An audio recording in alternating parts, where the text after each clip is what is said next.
J'arrive. Pourquoi vous voulez me dévancer? Donc, je te salue, merci de m'avoir invité. Je m'excuse pour mon retard, ce n'est pas dans mes habitudes. Je suis même convalescent. Mais comme je ne voulais pas te faire un faux bon, j'ai tenu à être là. Normalement, j'aurais dû rester à la maison. Mais bon, je n'ai pas eu à te prévenir depuis 1 ou 2 jours, donc ce n'était pas élégant de ma part. J'ai préféré venir, même avec un petit retard. En respect aussi pour mes copanélistes. Elle est très rare dans vos habitudes, président. Oui, tout à fait. Elle est très rare. Ouais. En respect aussi à l'égard de mes copanélistes. C'est toujours un immense plaisir pour moi de les retrouver dans le cadre de ce dîner intellectuel, un dîner de combat aussi. Donc je les salue très très respectueusement, Dr Douma, notre pasteur, notre cher pasteur, mon ami qui représente le parti du président Gouet, et enfin Gilles Niem, pour qui j'ai un respect particulier au regard des sacrifices qu'il fait pour être avec nous dès que vous l'appelez. Donc vraiment, je le salue de manière spéciale. Je m'arrête sur les techniciens, toujours les tirer la révérence, parce que c'est grâce à eux que nous sommes visibles devant l'écran, sommes visibles sur l'écran. Ils font un travail extraordinaire en back-office. Donc je les tire ma révérence. Et enfin, ma chère maquilleuse, qui est devenue star mondiale maintenant, c'est très bien. Mais ce matin, je n'ai pas pu bénéficier de ses services. Voilà. Mais bon, c'est pas grave. Puisque Julien m'apprécie, quand il viendra ici, il va bénéficier. Voilà. J'ai trahi. On est devant un de ses formateurs qui est très heureux de voir ce qu'il a, le produit qu'il a fabriqué, etc. Donc je suis très content d'être là. Président Badakani, Julien sera ici au mois de mai. Je ne trahis pas, c'est clair. Bon, on attend. Ouais, on va nous réserver l'accueil. S'il ne vient pas au mois de mai, tant pis pour nous. Nous, on a déjà dit qu'il sera là au mois de mai. Alors, président Badakani, vous êtes un homme politique de la première heure au Cameroun. Vous avez été de tous ces combats. D'abord, vous aimez alors répéter que vous avez fait la prison par 2 fois. 2 fois, c'est petit. Vous êtes sérieux? Très bien. Vous aimez alors répéter. C'est dit quand même. Plusieurs fois. Vous êtes une expertise loyale pour les affaires politiques de ce pays. Alors, je souhaite également voir la position de votre parti, le nouveau mouvement populaire, dans cette langue, dans ce vent. C'est vrai que vos positions, vous avez toujours dit que ça ne sera pas mieux que 2018, où il y avait presque tout cela. Mais on a comme l'impression qu'il y a un autre vent qui est soutenu par un esprit dont on ne maîtrise plus ni les tenants ni les aboutissants. On a comme l'impression que le Cameroun peut basculer, président Badakani. Est-ce que vous voyez une menace envers tout ce qui se passe à travers les réseaux sociaux aux enjeux de cette présidentielle 2025? D'abord, je voudrais singulariser notre démarche à l'égard de tout ce vacarme chaotique et confusionniste. Nous avons fait le congrès du NMP, vous étiez invité, vous étiez là. Tout à fait. Contrairement à d'autres partis politiques, notre congrès n'a pas été convoqué pour désigner le candidat du parti à l'élection présidentielle, pour choisir une alliance ou se préparer à faire une alliance avec quelques forces politiques qui existent sur la scène politique de notre pays. Ce n'a pas été un moment pour faire de la politique politicienne. Le thème du congrès était quoi? Vous étiez là. Pour une action exceptionnelle du vrai Dieu en faveur du Cameroun. Dr Douma était parmi nos invités. Vous avez déjà vu un parti qui fait un congrès à la veille d'une élection présidentielle et à ce type de thématique. Donc, notre positionnement est clair. Connaissant ce qui se prépare au Cameroun, connaissant les menaces qui pèsent sur le Cameroun, connaissant le comportement des soi-disant citoyens camerounais à l'égard de leur pays, connaissant de manière personnelle tous les acteurs politiques du Cameroun, et ayant une modeste expérience géopolitique, analysant tout ça, nous avons dit, nous faisons appel à une action exceptionnelle du vrai Dieu en faveur du Cameroun. Il faut bien comprendre ce que ça veut dire. Si, d'abord, ce n'est pas à la portée de tout le monde, hein, je l'assume, je le sais, mais c'était un congrès en mondovision, c'était direct en mondovision. Direct en mondovision.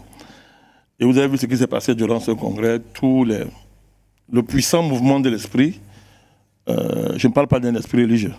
Puis c'était en direct. Le monde entier regardait, qui s'est manifesté durant son congrès. Je dis ça pourquoi? Ce qui se passe au Cameroun n'est pas nouveau. Depuis 1990, le Cameroun est sur une trajectoire qui vise à le détruire, à le balkaniser. Et il fait face. Cette trajectoire a atteint sa phase culminante avec Boko Haram, qui est une organisation terroriste qui préfigure ce qui se passe en RDC, qui préfigure une sorte de M23 version Cameroun. Alors je vais y arriver. Parce que les gens parlent de ce qu'ils ne comprennent pas, ils ne savent pas. Après, il y a eu ce qu'on a appelé les anglophones. On n'a pas pu opposer les ethnies, mais on a fabriqué deux grandes ethnies principales au Cameroun, les francophones et les anglophones, déclencher la crise. Nous avons suffisamment expliqué ce qui était en jeu là-bas, tout ce qui était derrière. Les faits, une fois de plus, nous ont donné raison. Ces crises-là, pour une part, la crise dite anglophone, elle est quasi gelée. Boko Haram ne s'est pas installé une seule seconde sur une partie du territoire camerounais, mais elle continue à faire des attaques. À l'est de la Centrafrique, ce n'est pas la sécurité. Des menaces, des groupes rebelles centrafricains, etc., continuent de temps en temps à faire des incursions dans notre territoire. Toutes ces forces-là préparent quoi?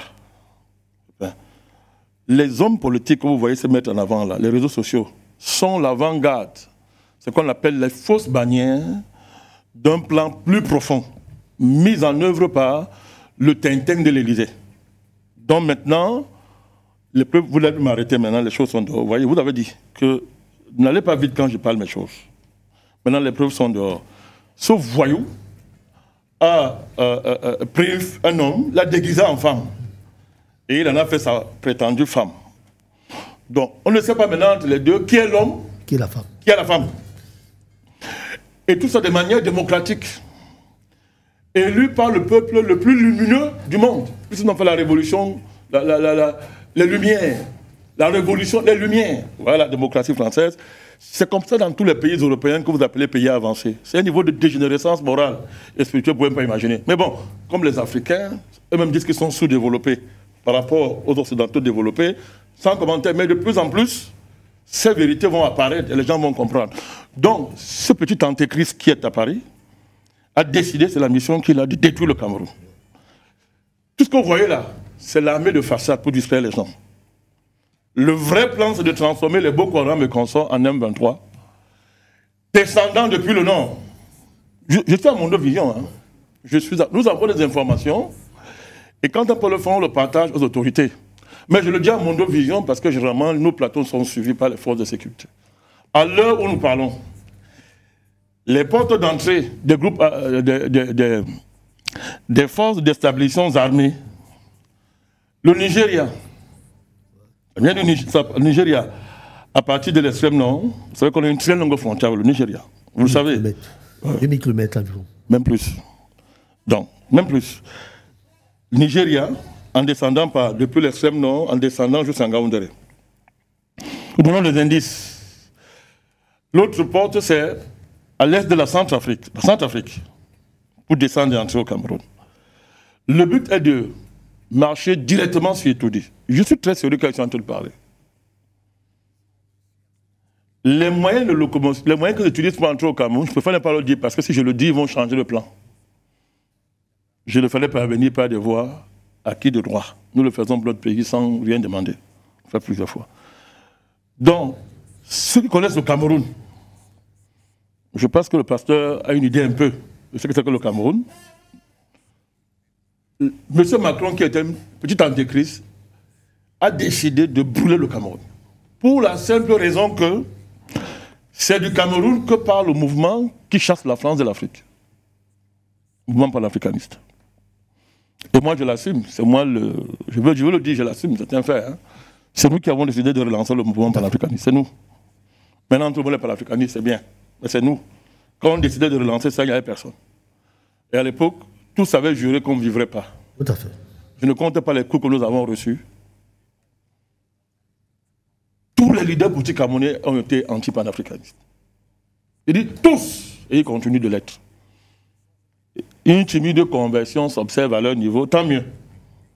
Donc M. Macron a juré de détruire le Cameroun parce que la France sait, ça va me demander de M. Macron, la France sait que tant que le Cameroun n'est pas tombé, ses jours sont comptés.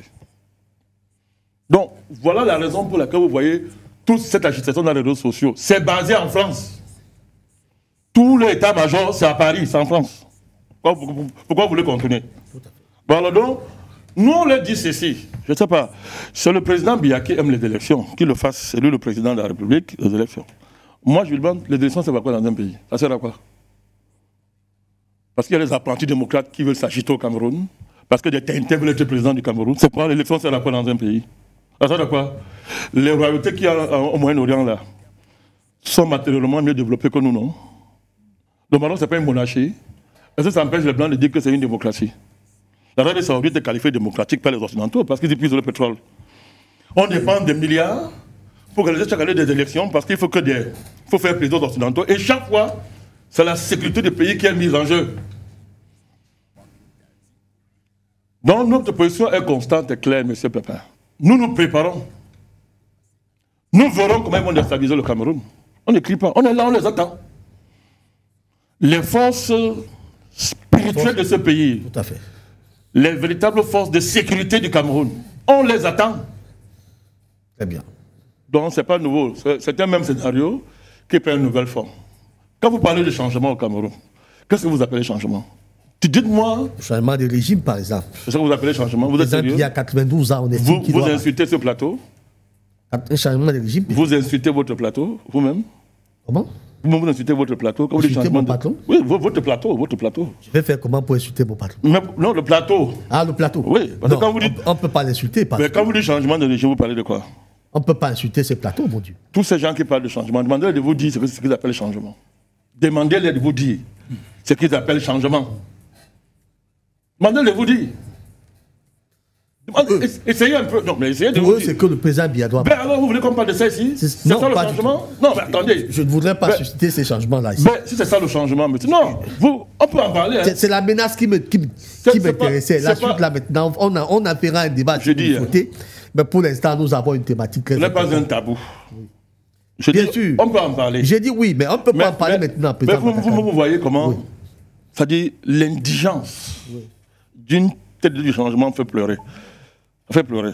Alors, il est vieux. Mais vous croyez qu'en politique, quand on veut être sérieux, quelqu'un vieux, vous voulez renverser quelqu'un, vous dites pas. Vous dites que pas.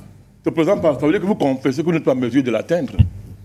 On ne dit pas un verset politique qu'on considère être ennemi. Pas. On le chasse. Un matin, il se retrouve avec les balles sur sa tête. Devant sa porte, on le chasse. C'est la lâcheté de s'asseoir et de se dire, pas. Il est là, il vous regarde. Il est là, il vous regarde. Il vous regarde. Vous savez ce qu'on appelle un État? Avant que les braillards de réseaux sociaux atteignent le président Biya, puisqu'on parle de lui, ses pires ennemis sont à côté de lui. C'est ce qu'on appelle un État. Parce que les gens s'assoient sur les plateaux et parlent de politique. C'est ce qu'on appelle un État, comment un État fonctionne. Vous savez le nombre de décisions qu'il faut prendre par jour pour faire fonctionner un État. Vous savez des risques qu'il y a autour d'un chef de l'État, les risques. Les ennemis qui sont à côté de lui et qui tous les jours complotent pour le renverser. Tout à fait. Donc ne Dieu pas qui veut. Qui peut? Qui peut? Vous dites qu'il est vieux. Il avait d'abord dit ça au président Hollande. Non, je vous dis, je parle de choses. Je vous dis. Il avait appelé ça au président Hollande. Moi, il vous a dit. Je ne suis pas un chercheur de popularité. Je m'en fous de ça. Parce qu'on vous a fait croire que c'est le peuple qui élise les gens. Avec la démocratie de pacotier qu'on vous vend là. Vous voyez maintenant, dans le monde entier, les peuples observent qu'ils n'ont jamais élu un président. On les manipule. Je ne cherche pas. Moi, je suis un militant de la vérité. Je ne cherche pas la popularité. Dans ma position, je ne cherche pas à plaire. Je vous dis ceci. Très bien, président Badaka. Je vous dis ceci. Continuez à dire, Paul Biya, c'est une lâcheté. Il faut le renverser. C'est-à-dire aller au palais, le retirer. Peut-être que la dynamique de renversement est en train de se mettre en place. Non, je vous dis qu'autour de lui-même, les pires ennemis du président sont ses barons, ce sont ses propres collaborateurs, ses ministres. Il les tient comment? Puisqu'il est vieux. Il les tient comment? Il les tient comment? Posez-vous la question. That is the question. Mais donc, le débat, ça c'est un petit débat. Très bien. Le vrai débat, c'est que les gens vous disent ce qu'ils mettent dans le changement. Si le changement, c'est enlever Paul Biya le remplacer, ceux qui croient à de telles balivernes sont libres de croire. Si le changement, c'est de transformer le pays, de le libérer, observez cette scène politique et comptez-moi ceux qui sont en mesure de porter un tel projet. Bien, bien.